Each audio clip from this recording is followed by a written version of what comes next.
জীবনে কত ব্যবসায়ী করলাম, কোনোটা থাইলাম না সফলতা। তারপরে 2 লাখ টাকা চালান লইয়া করতাম গেলাম মুদি দোকানের ব্যবসা। নতুন নতুন বালাই চলতেছে, করতেছে দিনে রাতে দোকানদারি।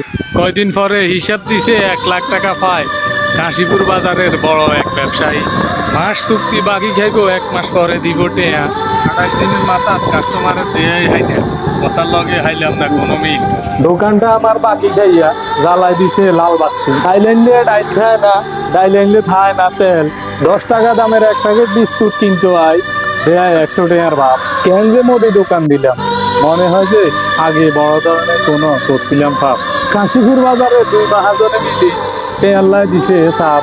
কিস্তি তুলিও টেয়া শোধ করতে হারি না, আরো চাইতে হয়েছে মাপ। দোকান বেশি, ঘর ভাড়া আর কারেন্ট বিল দিতে দিতে টেয়া হয়ে গেছে শেষ। এলাকার কত মানুষের কাছে টেয়া হাই, অন হেতারা সাহায্যে সাধু রূপে